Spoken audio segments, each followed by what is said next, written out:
The audio commentary.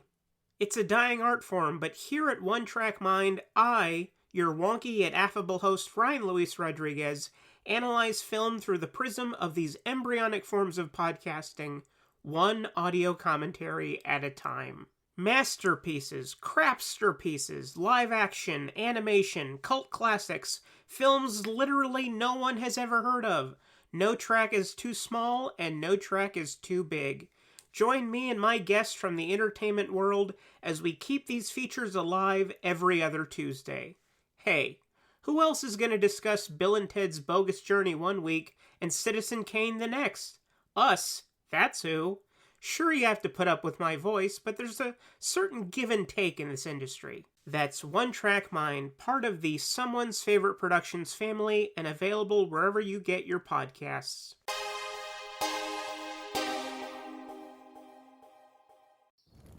Have you ever wanted to dive deeper into the horror movies you love? Beyond the Blood is a horror podcast for fans who want more than just surface-level screams. We do deep dives into the movies that shaped us, digging into director commentaries, behind-the-scenes stories, deleted scenes, and the special features that most people skip. Each episode is a love letter to the genre. We break down how these films were made, the creative risks that paid off or didn't, and the lasting impact they've had on the genre as a whole. From 70s slashers to modern nightmares, we celebrate the craft, chaos, and characters that keep us coming back. If you're the kind of fan who rewatches movies with the commentary on, or you simply grew up in the video store horror aisle, the Beyond the Blood podcast was made for you. New episodes every single week. Subscribe, and let's dig deep. Welcome to the Beyond the Blood podcast.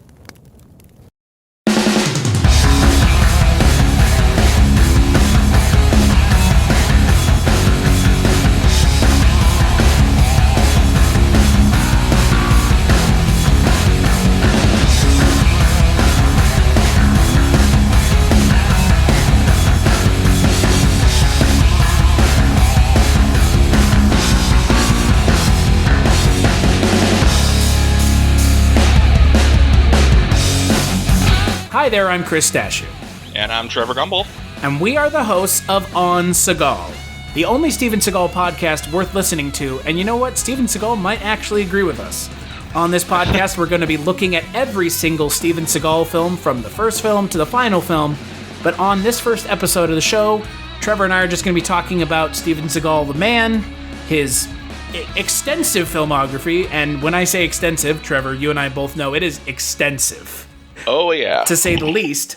And, to the very least. Yeah, and we'll probably be talking about a couple other Steven Seagal-related things, maybe the Vern book a little bit, because I'm sure there's no way we can do this podcast without talking about Vern's Seagology. So let's just get right into it.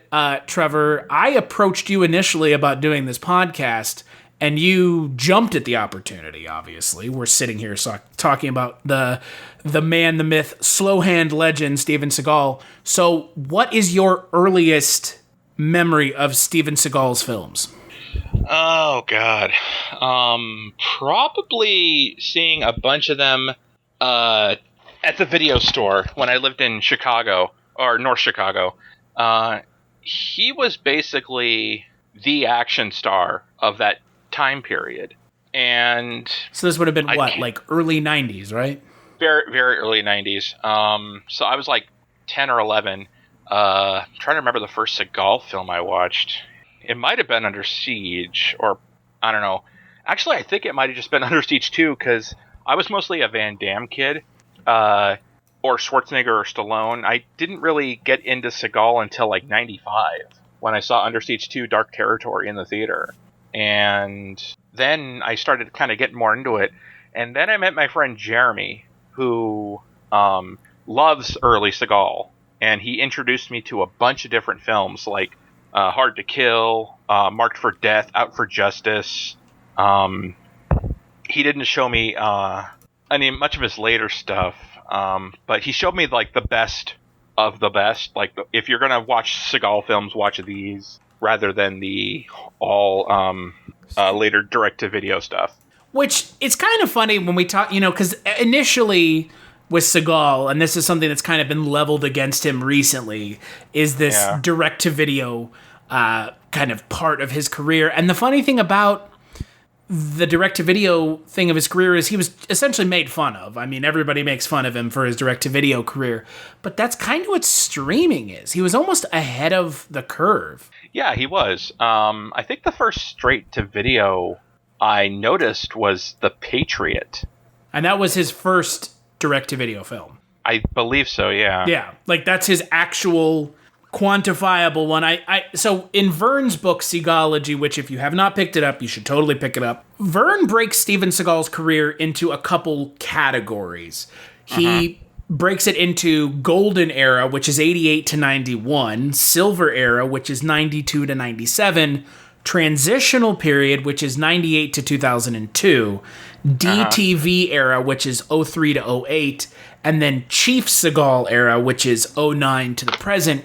And The Patriot, the film that you're talking about, is in this transitional period because, like you mentioned, you have The Patriot, Exit Wounds, Ticker, and Half Past Dead.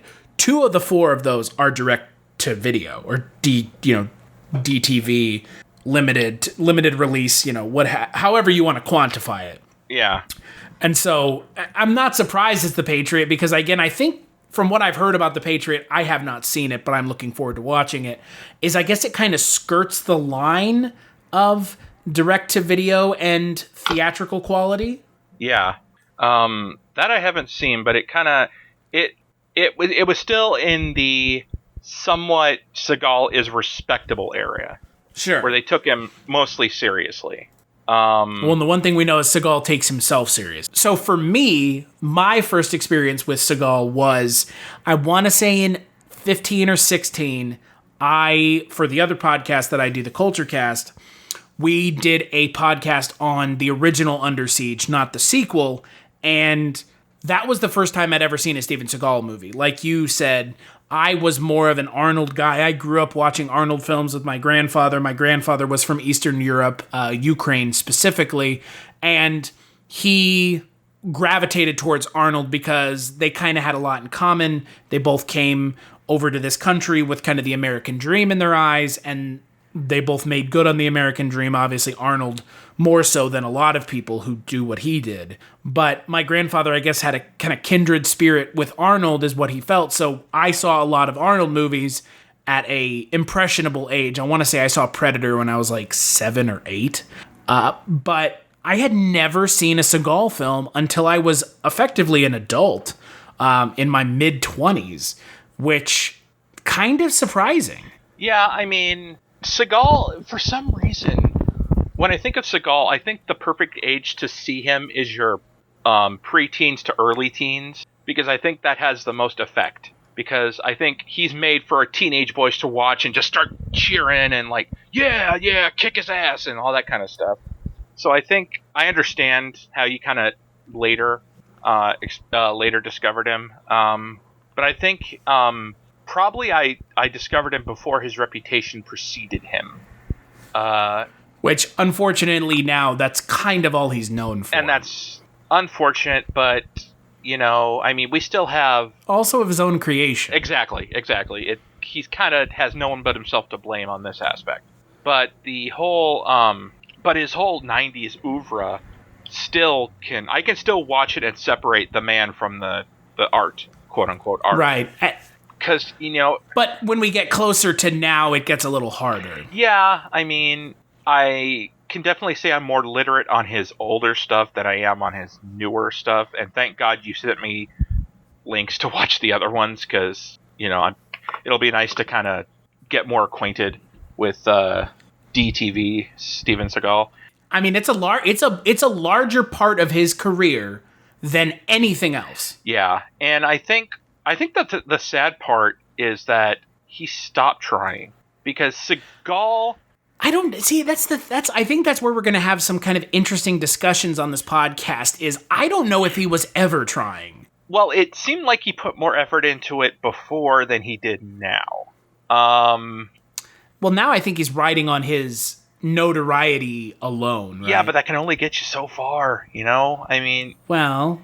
He seems to have gotten him far enough. No. I mean, neither you nor I are starring in direct-to-video streaming films that... that's the thing. That's the thing that I don't know about these DTV films that I'm really curious to kind of explore and kind of, take this journey through Seagal together is at some point, from what I've heard anecdotally, the films that he's in, they stop even having anything to do with him. And his time in the film could be taken out and it wouldn't change the film. Well, exactly. And that to me is insane. Exactly. They kind of, like I told you, they kind of Godfrey Ho'd him. They put him in a completely separate film that has nothing to do with him and just put him in for like 5-10 minutes and call it a Seagal film. Like the vampire, what was that one called? Against the Dark, which we will talk about. We're definitely going to talk about that one.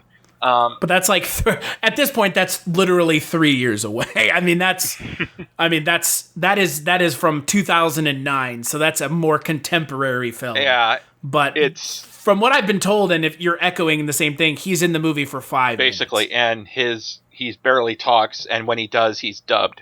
He's dubbed. Mm-hmm. He does get dubbed in a lot of his parts. If you watch Bad Movie Beatdown with Film Brain, he did a great month of Steven Seagal films, and he highlights exactly what he does, what went wrong, and why he's a joke now. Well, and I don't want to go as far as to call him a joke because I think that us kind of at the get-go saying, well, Steven Seagal is a joke and this is a pure comedy podcast. I mean, we both essentially agreed, I think, unexplicitly. We didn't vocally agree, but I would say we unexplicitly agreed. We're not the sole purpose of this podcast is not to shit on Steven. Oh, Seagal. no. We're not. No, I didn't mean to shit on Seagal, but But I mean, there is going to be times where we are critical of him. Well, you kind of have to be. And he does deserve to be shit on in some respects for some of the things that he's done outside of his films. Yes. Because let's not kid ourselves, and we have to get this out of the way immediately. We probably should have gotten it out of the way before we even got this far. Steven Seagal has had numerous, and I mean numerous, sexual assault allegations against him. Yeah, and allegations of sex slavery, holding women hostage, I believe, allegedly, I should say that. And he just doesn't have the best track record when it comes to dealing with women. When we get into the Saturday Night Live episode, there was a story told by, I think, David Spade, where Seagal pitched a skit where he plays a therapist, and he wanted Victoria Jackson to play a rape victim. And I think, he plays a psychiatrist that hits on her or something like that. And I'm thinking to myself, that is so cringy, distasteful, and just downright creepy that I'm actually not surprised he was never, ever asked back. Well, and again, I mean, if, like with the SNL episode, if some of the things that are being leveled against Seagal are to be believed, he's also notoriously rough on stuntmen and women. Yeah. Again, not something you should be doing, considering how Seagal in his early career was a stuntman. Mm-hmm. But even when he was a stuntman and when he was a stunt choreographer, he broke Sean Connery's wrist in Never Say Never Again. So, yeah, the behavior is here, and we have to get it out of the way immediately because, again, there's no way we don't talk about it. At least address it, because we wouldn't be doing ourselves any favors by ignoring it, pretending like it's not a thing. We would be doing this podcast a disservice, and us as... Hello, this is Chris Haskell from They Live by Film. For those that don't know us, Adam, Zach, and I, we built a podcast over the last 2 years that's a combination of film discussion from 3 very different perspectives, as well as industry interviews with the leaders in boutique Blu-ray and 4K community. We started with Dev Crocodile, but over time we've been lucky enough to speak with Arrow Video, Severin, Mondo Macabro, Vinegar Syndrome, Radiance, Indicator, most of the OCN partner labels. It's been a blast. You can find us wherever you podcast, and also actually recently as part of Someone's Favorite Production Podcast Network. We hope to see you online. Seagal fans, if we didn't mention the bad stuff, because, if we just ignore it, that's kind of just irresponsible. And well, it's complicit. And silence is complicit. I mean, being silent is being complicit as far exactly. as I'm concerned. you know. Which, again, we also need to talk about the fact that Steven Seagal is big friends with Vladimir Putin. Oh, no. Who has his own No, problems. Vladimir Putin. That's how he pronounces it. Right. And he actually has Russian citizenship and Serbian citizenship. Oh, God. So I guess every Seagal film is a Serbian film. Right. Boy. Let's not even get into that movie. Because I've already done a podcast on it. I don't ever want to talk about it. Yeah, I think, again. no offense to your podcast, man, but I think I might skip that one. I don't know why you wouldn't. It is not. It's well, just don't look up a Serbian film. No. Just don't. I mean, You think, but yeah, no. you think you want to watch it, but you don't. No. But back to Seagal. Yeah. For me, I have always found Seagal to be this kind of enigma of a human being because I am under the assumption, as I would assume you are as well, that he doesn't understand what he needed to be successful. I think he kind of rode on his air of mystery about him, and I think that was mostly his performances were just, oh my God, this is this mysterious guy. Where did he come from? What is his background? And I don't know if that was intentional or unintentional, but I think that kind of was part of his success. Was he was kind of this kind of Clint Eastwood man with no name, mysterious figure who was dangerous to the bad guys. Well, and that's the thing that we're going to be talking about because, look, like we've already mentioned, we're going from Above the Law to right now, his final film for right now. I mean, there's no way that by the time we start getting closer to these films, these more contemporary ones, there's no way that Beyond the Law is going to be his final film. But as of right now, we're going from Above the Law to Beyond the Law, which is 41 movies. And you're completely right. The early films, at least the first 4 films, which again Vern classifies as the golden era, and I would agree 100%. Oh, absolutely. Absolutely. Yeah, those films are him doing the Dirty Harry shtick, the Dirty Harry bit. He's doing that, like you said, talking really quietly, being really metered and specific with the way he does things in the films. Very deliberate. And then, very deliberate. And then it blows up into these bombastic, over-the-top, bona fide action movies. I wouldn't consider Above the Law and, those initial films, I wouldn't consider them action movies. They're kind of like crime thrillers. Yeah. With some Aikido thrown in. Yeah, because when you think action film, you think like explosions, gunfire, just blood spurting everywhere. Big action set pieces. Exactly. And Under Siege, On Deadly Ground, Dark Territory, those films traffic in that. Yeah.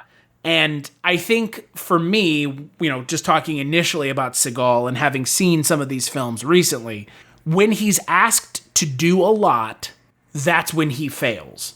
But if he's not asked to do much, that's when he can really shine as a action star. And I mean, again, he's an action star. He might not be a star in the way that Arnold or JCVD is, but he's still an action star. I mean, he's still got top billing in films in the early 90s, late 80s, and he's made more action films than I have, and he's made more action films than a lot of other people who have fallen out of grace have as well. I mean, you can't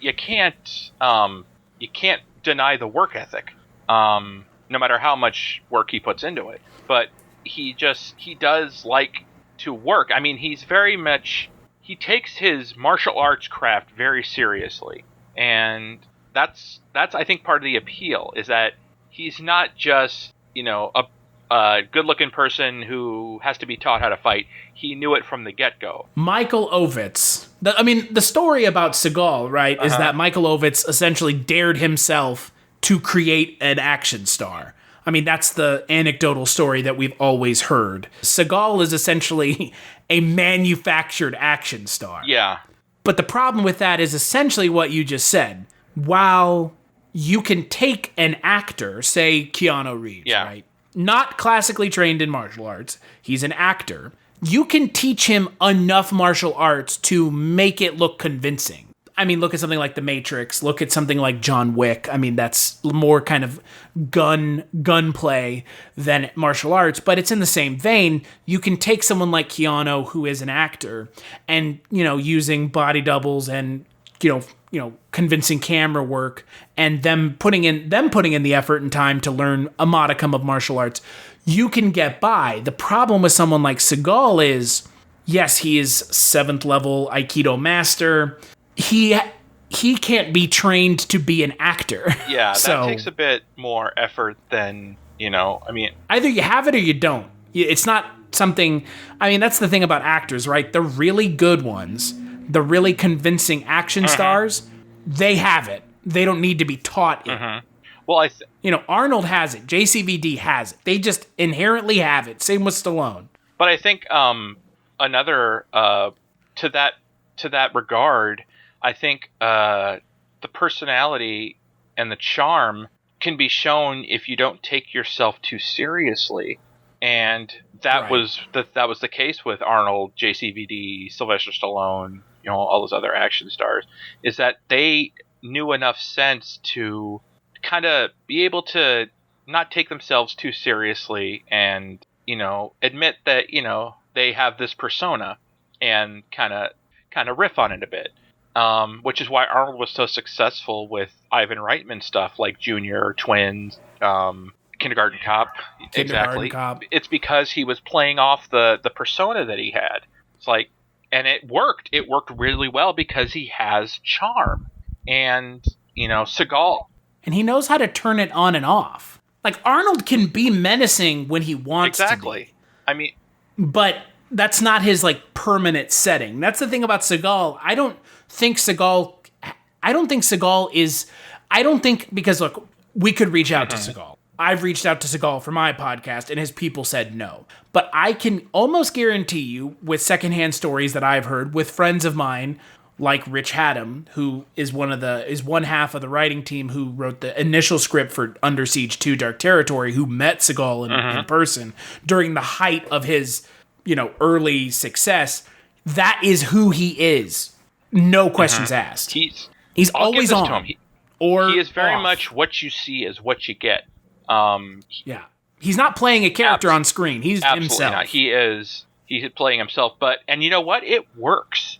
Like I said, that's why he's successful. That's why it works, because he is playing himself, and the audience goes in, they know what to expect. He gives them what they expect, and that was a recipe for success. And that's part of the Seagal appeal, is that he's a crowd pleaser, and he definitely did that because his 90s films were incredible successes, and rightly so. They were entertaining as hell. They're a lot of fun, and they're still talked about to this day. There's not many action stars that are still talked about to this day. You don't hear much about Thomas Ian Griffith or Jeff Speakman or any of those others. You hear about Seagal still, and that has longevity. His longevity cannot be denied. No, it can't. And even for all the jokes you may crack about fat Seagal and, Seagal looks like he ate, current Seagal looks like he ate original Seagal, which, it is the case. But here's the thing. Like good friend of mine, Heather Drain, mentioned on the Kulturecast episode that her and I did with Mike White about Fire Down Below, that's just age, unfortunately. Unfortunately, it's not an excuse. It's not a cop-out, but at the same time, like you said, there's no denying Steven Seagal. And this might be controversial, and I swear to God, I'm not being an internet troll to say this. He may be the most successful action star that there is.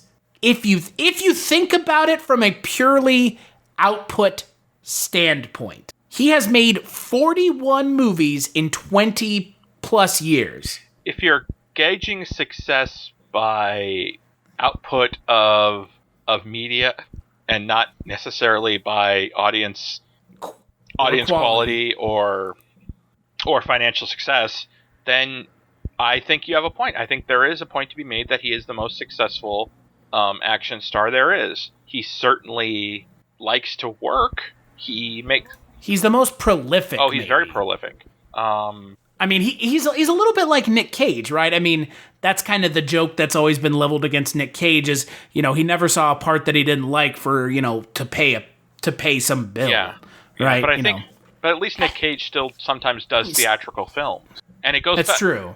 I mean, it is bizarre that Seagal is like devoid of theatrical films. I don't think it's bizarre. I think it's the aesthetic appeal that he doesn't have anymore. I mean, I'm not bashing the guy for his looks because I'm a very, very hefty dude. But I think one, it's his physical. I think it's also has to do with his reputation preceding him. I think it kind of bit him in the ass when you brought up the sexual assault charges. It kind of torpedoes your career, even having allegations against you. And mind you, these are allegations that are coming out long before the Me Too movement. This is like 91. Yeah, was that early? Wow. Yeah, it was during the filming of Out for Justice. He's still able to ride this success for even longer. Mm-hmm. I didn't hear about it until mid-2000, which is weird. But yeah, I mean, like I said, his reputation kind of got the best of him, and he kind of just fell off the radar. And I think he mostly works internationally now. Films are made internationally on the cheap and then released here, which is sad because I actually believe that Seagal has it in him to kind of at least not resurrect completely, but at least have a minor second wind, a breeze, if you will. Well, and you and I were talking about this before we started recording. There was a time where I thought, and you thought, that there was going to be that kind of JCVD, and I'm talking about the show, not the actor, that kind of pivot where it's like, okay, I had my moment in the 90s where I was, being up my own ass. I had this moment in the 90s where I couldn't take a joke. And, then he goes and makes something like the kind of little bit role that he had in the Onion film in '08 where he plays a character named Cock Puncher. And I think we both thought, at the time, I mean, I didn't know you then, but talking about it, after the fact, like, I thought when I heard that, I was like, okay, he's kind of turning into it. He's embracing. Yeah, I got excited when I saw him in the Onion movie. I'm like, all right, that's what I needed. I needed Seagal to just admit that, sometimes, the action can be ridiculous and just have a sense of humor about himself and kind of have this second wind. But, well, even with the Mountain Dew commercial, I thought that was funny. That's a Seagal I would like to see, And he was good in Machete. Good in Machete. And he was playing to his strengths because he was playing the dickhead villain. And it's like, that's perfect. That's perfect for someone who's so self-serious, is to play a character in a movie who's self-serious, but not the character that you're following the entire film. And back to JCVD, his villain role in The Expendables 2. He was a great villain in The Expendables 2, I thought. And I think, and Steven Seagal, I think, would make a terrific villain because there's definitely an air about him where you could see him playing both sides, where he's this villain who's very calculated, like we said, very deliberate, and that's what makes him more dangerous. And I think he could play a fantastic villain if given the chance. Well, and I agree completely. I think that's what I Oh, okay. Thought I lost you there for a second. I think you're 100% right. I think that's the way he revives his career in 2020. I think you just go, hey, I mean, it's one of two things, right? It's either you fully embrace that, you're kind of a goon, you don't know how to poke fun at yourself, you don't understand that the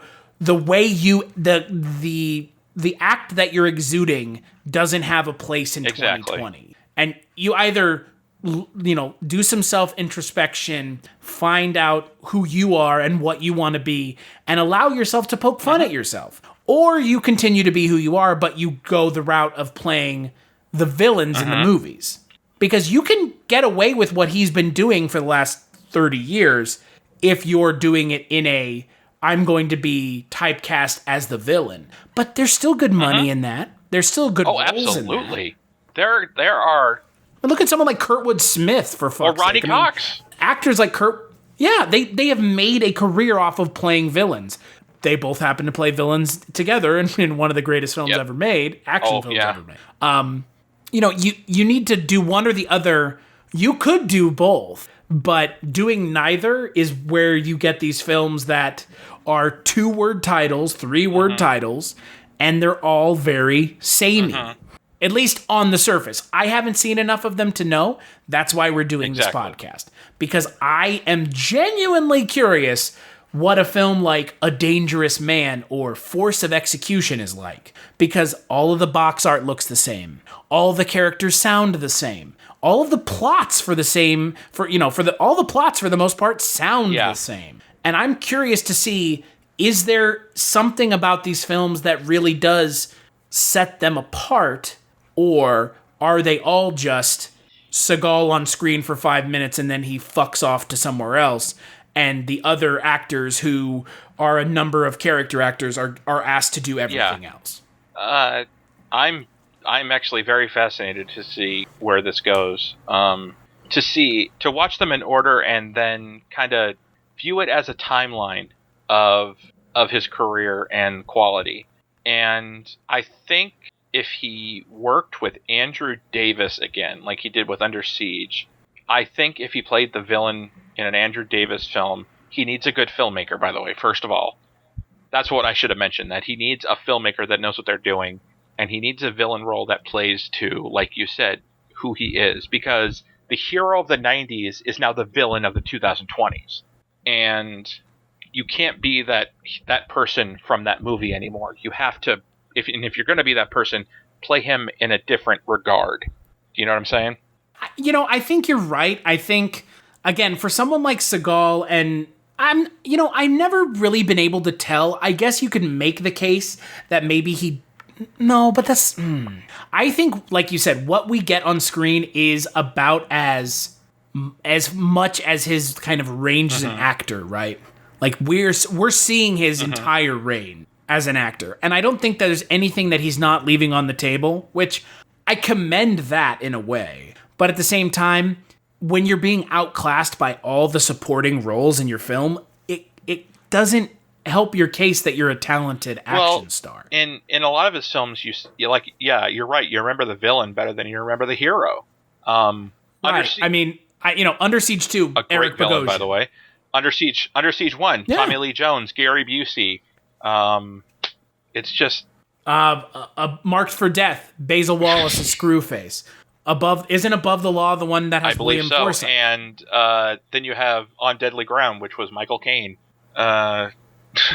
It's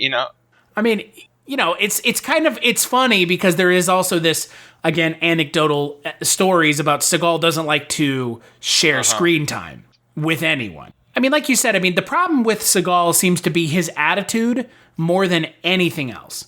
Because prima donnas in the entertainment industry is not a new thing. It's not like Steven Seagal created the pain in the ass, actor. No. I mean, he's not special in that regard. It's been going on since time immemorial. There's always been just actors who think they're better than everyone else and who are better than the material, who just think they're above the law, no pun intended. Well, maybe kind of pun intended. And Seagal just kind of, is part of that tradition. And, I feel kind of sorry for him in a way, because call me an optimist, but I see potential in the guy. I mean, I think I'm with you. Can really do something special if he tried.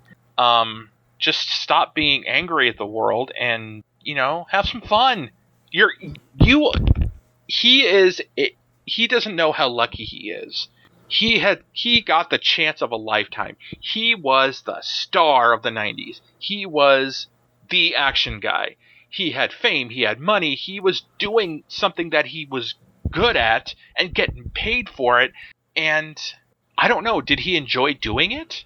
Because that's what I don't know, right? That's the question. I think that's the question we're going to try to answer with this podcast. That's one of the questions we need to avail ourselves to answer is this something that Steven Seagal loves? I mean, because you wouldn't be in 41 movies if you didn't love it, unless you only saw it as well, this is a means to an end. This is a paycheck. And look, I mean, you don't make 41 movies because they're not paying him. Yeah. I mean, they're paying him. And I don't know what they're paying him. I mean, that's the question, right? You know, how much of these budgets is going to Seagal? How much of, I mean, because that's the thing, none of these movies are getting advertising. They're ending up in, you know, the DVD rack at a Love's gas station, right? I mean, not to downplay it, but like, you know, I mean, everyone's gone on a road trip and walked into those, you know, the kind of truck stops, the highway truck stops that are kind of like a small, you know, a small community. They've got showers and all that kind of stuff. And they have DVDs. And these are the kinds of movies that show up in those DVD racks, that show up in the Walmart bargain bin. I mean,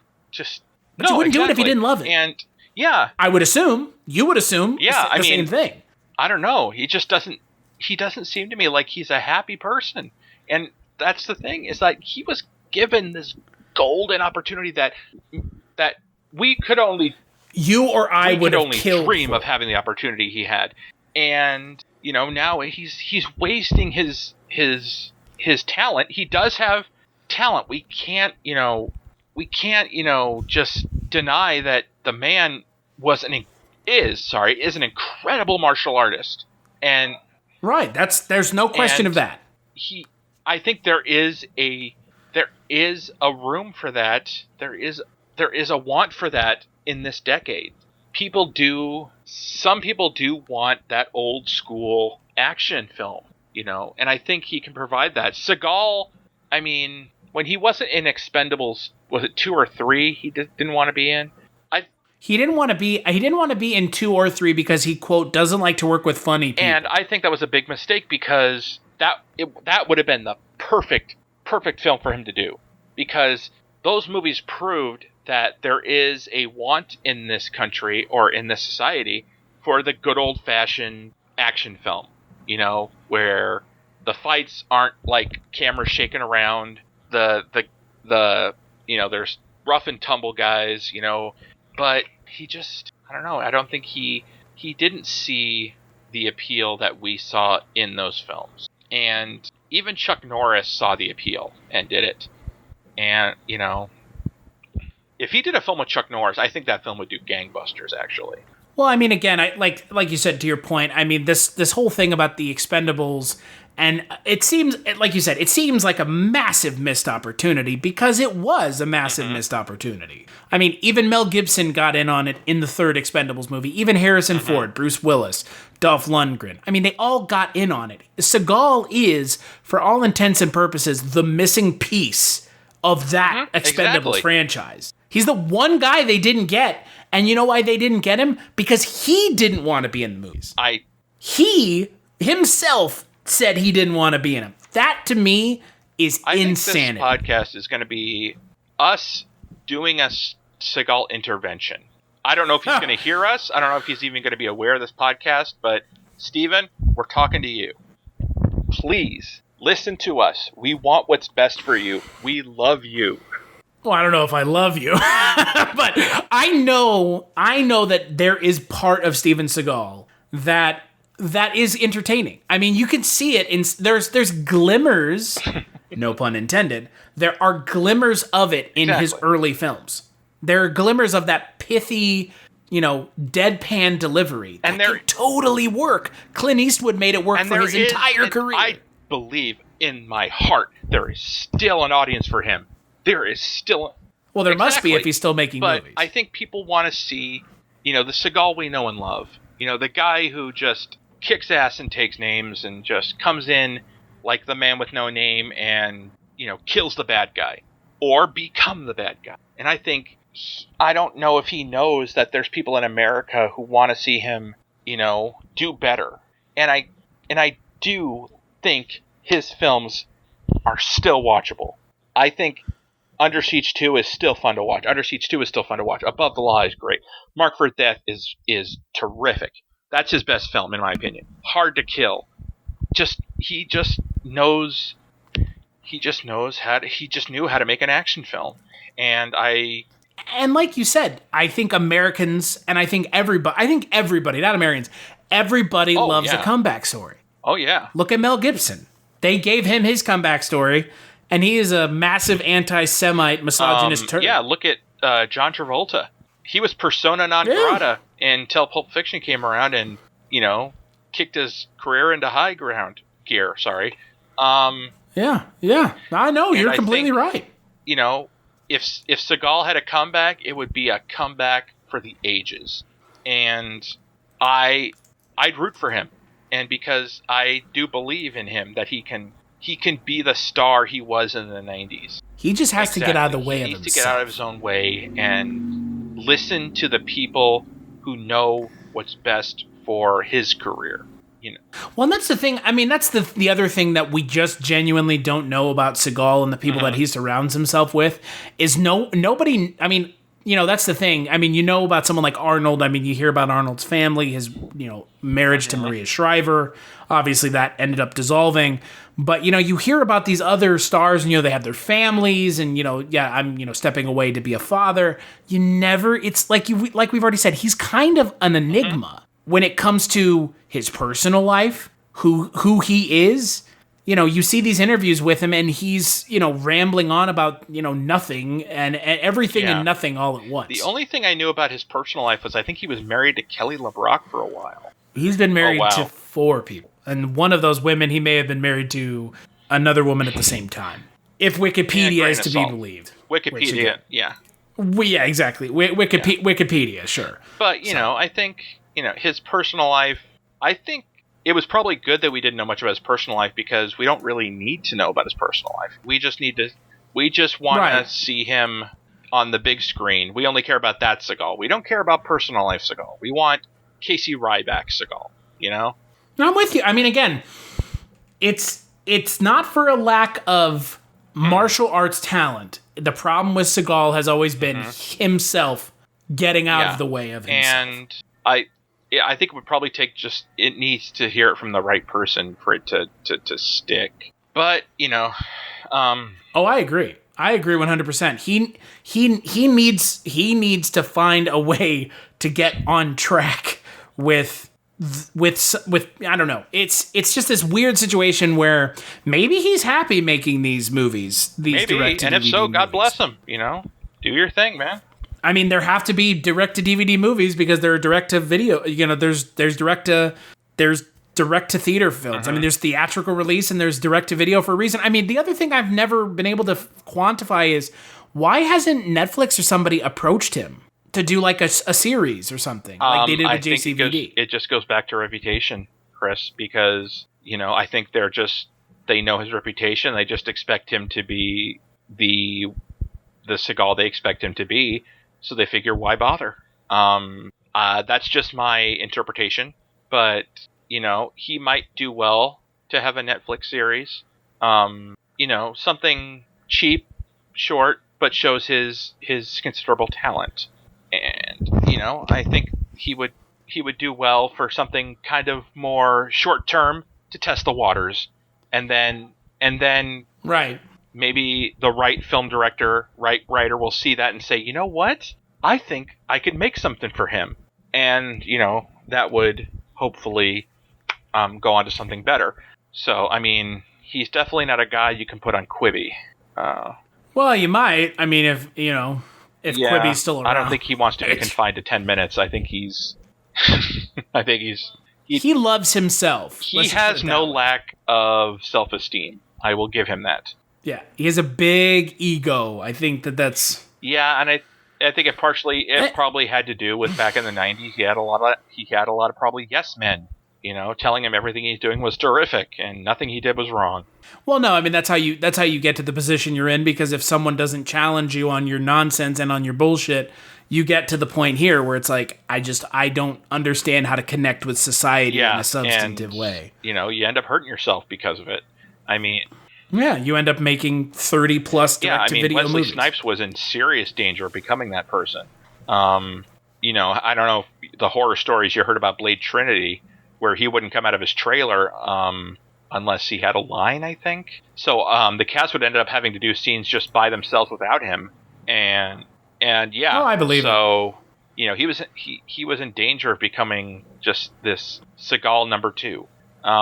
But then again, he did Expendables 3, and And now he's talking to Marvel and, possibly having something to do with the upcoming Blade movie. I mean, again, all it takes is just one person going to bat for you. And there's got to be someone out there who will go to bat for him. There's got to be. There's got to be a film studio out there who's thinking, you know what?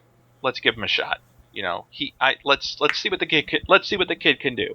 And that maybe the shot in the arm he needs to resurrect the career, because he could still do martial arts well, maybe not for much longer. I mean, he's 68 now. I mean, there's no way of telling, but Arnold's in his 70s, and Stallone. That's true.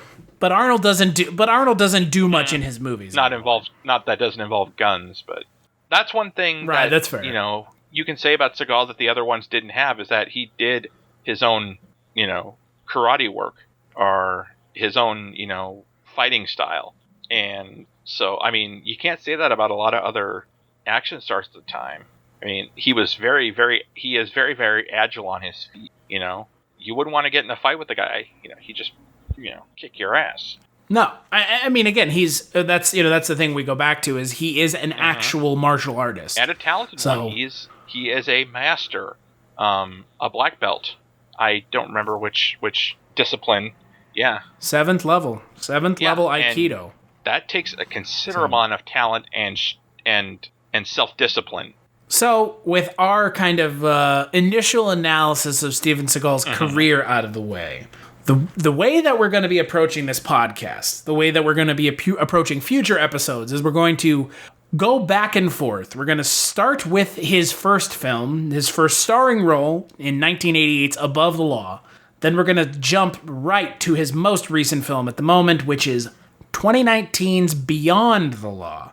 And then we'll go back to Hard to Kill, and then we'll go to General Commander. So we'll be bouncing back and forth, going forward and backwards at the same time, so that we're not just watching all of the Golden Age at once or all of the Silver Age at once. We're kind of metering it out, giving ourselves a little bit of time to kind of watch the newer and the older and compare them and contrast them and talk about them, and not just say, well, Above the Law was good, but these are all terrible. So, because there's got to be we're going to find something to like in some of these. We're movies. optimists. We just have to. I don't watch films to just nitpick them. I watch films because I do genuinely hope there's a good thing in them for me to praise. So I am hoping that there are plenty of things in these newer films, especially, that I can applaud.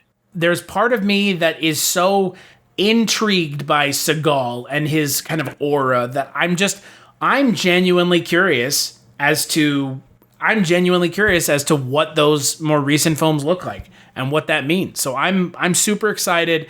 I think, like you've kind of mentioned with SNL, we are going to do some bonus episodes every now and then. We're probably going to talk about Lawman at some point, which was his reality Quote, show. Right. I mean, I guess he was like a reserve deputy, and he was trying to be arresting people. Kind of. He was trying to be Seagal in real life. Like, he was, so we'll probably talk about that. I think we'd be remiss if we didn't talk about Saturday Night Live. We may also talk about True Justice, which is another television series that not only he created, but he also starred in. But there is not a lack of things to talk about with Steven Seagal. Just the movies alone is 40 plus episodes. So on the next episode of On Seagal, we're going to be talking about his first film, 1988's Above the Law. The film where the country was introduced, the world was introduced to this enigma named Steven Seagal. And he's still an enigma to this day. So, until then, Trevor, where can people find you? Well, you can find me, in Seattle. You can find me on Twitter, at Case Neuromancer. You can find me on Instagram at Mad Vertigo, and that's it. And as for me, you can find me on Twitter at casualty_Chris. I have a whole slew of podcasts that I'm on. I talk about them all on there. So if that's something you're interested in, follow me on Twitter at casualty_Chris. This is a once a month podcast, not once a week. If we were doing this once a week, I think we'd run out of stuff pretty quickly. So this is once a month. So make sure to look in your feed for this podcast once a month. You can follow us on Twitter @onseagal, and also go to onseagal.com. That will link to our RSS feed where all of our episodes will show up eventually. And yeah, make sure to check out the next episode.